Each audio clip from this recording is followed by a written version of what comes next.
Saatnya saya membahas sistem kerja dari pikiran kita.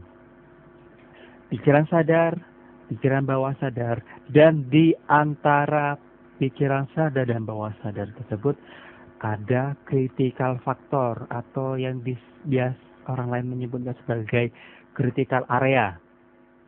Sebelum saya melanjutkan pembahasan saya ingin menekankan kepada Anda bahwa gambar yang ada di depan Anda ini hanyalah sebuah model. Model yang supaya saya lebih mudah menjelaskan kepada Anda. Model yang bisa membuat Anda lebih mudah memahami sistem kerja pikiran. Oke, saya lanjutkan.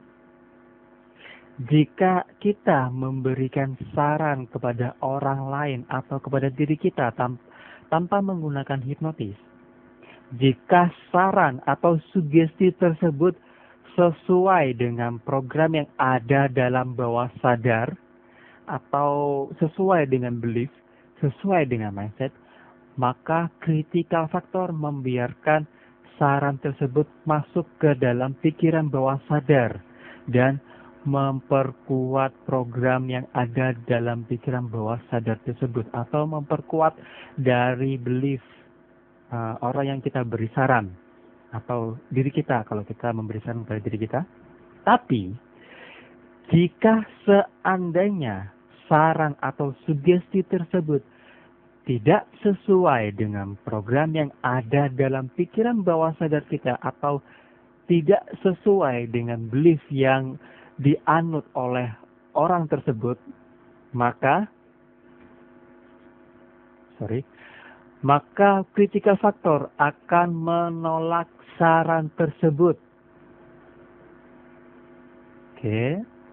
Nah, ini terjadi jika kita memberikan saran atau sugesti kepada orang lain atau diri kita tanpa menggunakan hipnotis, tanpa membuat critical factor menjadi lemah. Nah, tapi seandainya jika kita memberikan saran menggunakan hipnotis, maka dengan teknik tertentu critical factor menjadi lemah dan membuat saran tersebut masuk langsung ke dalam pikiran bawah sadar. Tapi perlu diingat, saran tersebut akan dieksekusi oleh pikiran bawah sadar jika saran tersebut tidak membahayakan si subjek. Saran tersebut tidak bertentangan dengan norma-norma dasar yang dianut oleh si subjek. Nah, supaya lebih jelas saya akan memberikan sebuah contoh. Semisal, saya ulangi ya. Okay. Ini biasa dilakukan oleh praktisi MLM yang biasa memberikan suatu afirmasi yang membuat dengan tujuan membuat si praktisi MLM itu menjadi percaya diri dalam berbicara dengan orang lain. Afirmasinya sih biasanya seperti, saya adalah orang percaya diri, saya adalah orang yang menarik. Dan afirmasi itu dilakukan terus-menerus di depan kaca, di mana-mana, di tulisan. Nah, jika afirmasi itu sesuai dengan program atau belief yang dianut oleh praktisi tersebut, maka afirmasi itu akan masuk dan memperkuat dari belief si orang tersebut. Tapi jika praktisi MLM itu bukan orang yang percaya diri, bukan orang supel, maka saran atau afirmasi itu akan ditolak.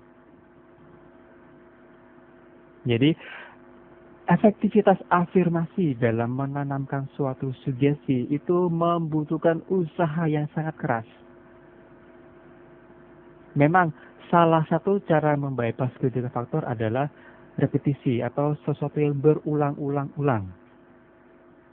Tapi dengan melakukan pengulangan tersebut butuh effort atau kerja yang sangat keras agar afirmasi tersebut masuk ke dalam pikiran bawah sadar.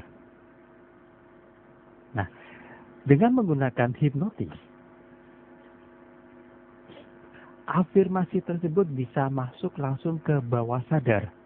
Bahkan jika menggunakan teknik intervensi dalam hipnoterapi, orang tersebut bisa menjadi langsung percaya diri. Orang tersebut bisa menjadi lebih supel kepada orang lain jika teknik yang digunakan itu tepat. Critical factor ini juga berlaku ketika kita berkeinginan membantu orang yang mempunyai fobia.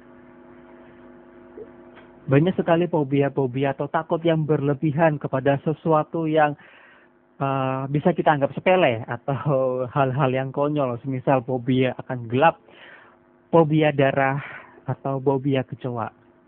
Jika kita menolong dia dengan memberitahu dia, kecoa itu kan binatang kecil, kamu kalau menginjak kecoa juga dia akan mati. Secara logika dia akan mengamini atau mengiyakan bahwa benar kecoa itu kecil. Tapi secara bawah sadar, dia tetap takut terhadap kecoa. Dia tetap akan memberikan reaksi, mungkin napas menjadi lebih cepat. Ekspresi takut dia menjadi terlihat ketika dia melihat kecoa atau bahkan membayangkan kecoa. Secara logika dia tidak menginginkan hal ini, tapi seperti yang dijelaskan sebelumnya bahwa mayoritas yang ada dalam diri kita adalah akibat dari program yang ada dalam pikiran bawah sadar kita. Jika program itu sudah terbentuk dalam pikiran bawah sadar kita, maka intervensi secara sadar atau intervensi yang tanpa melemahkan critical factor akan sia-sia. Karena semua saran akan ditolak sama dia.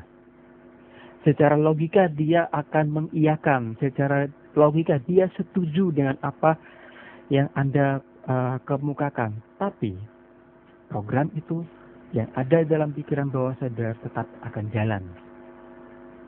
Jadi, tugas kita sebagai praktisi teknologi pikiran adalah bagaimana cara melemahkan critical factor agar kita lebih mudah membantu orang lain. Oke, nah demikianlah sistem kerja dari pikiran kita. Jika Anda ingin bertanya,